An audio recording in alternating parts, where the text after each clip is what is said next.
The Roman philosopher from present-day Cordoba spoke of the power of fear over us, how it is almost always a product of our mind, and he proposed a simply powerful antidote to combat it. There are more things that can scare us than crush us. We suffer more often in imagination than in reality, said Seneca, for BC 65 AD, one of the great exponents of stoicism, when talking about unfounded fears, the most recurring, most insistent source of our anxiety. In his letters to Lucilius, which are also a collection of beautiful philosophical meditations, the Roman thinker examined the nature of these fears and proposed what he considered their only antidote.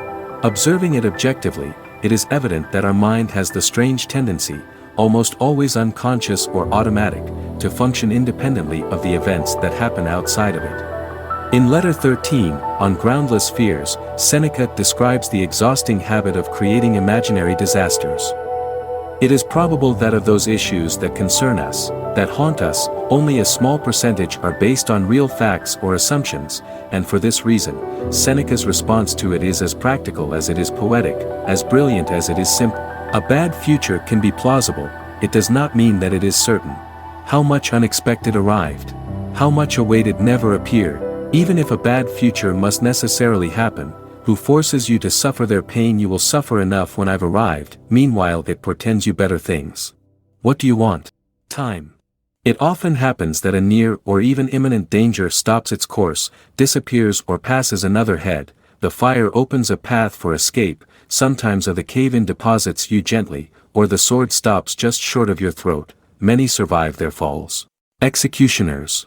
It is likely that of those issues that concern us, that haunt us, only a small percentage are based on real facts or assumptions, therefore, the Seneca's response to it is as practical as it is poetic, as brilliant as it is answer. Although this seems like a no-brainer, it just hasn't happened as fanciful predicted, the forecast's predictions. Fanciful conjectures tend to haunt the minds of the vast majority of people that as long as the misfortune does not happen it's just that, an idea. Later in his letter, Seneca, who also proposed the best way to deal with the unknown, talks about feeling, which, above all, is a decision capable of easing our mind, the hope. In this, prudence helps. Here the robustness of the spirit rejects even the fear that ostensibly has reason to be otherwise, neutralize at least the weakness with the weakness and temper fear with. Of all this, nothing is as certain as that none of what we fear is certain. Nor that our fears cease and our expectations disappoint us. Therefore, hope opposes fear, and every time something seems totally uncertain to you, favor yourself, believe the best. It is likely that of those questions that concern us, that haunt us, only a small percentage are based on real facts or assumptions, for which reason, Seneca's response to it is as practical as it is poetic, as brilliant as it is simple. And this is here. I hope you found it useful and interesting. See you next time.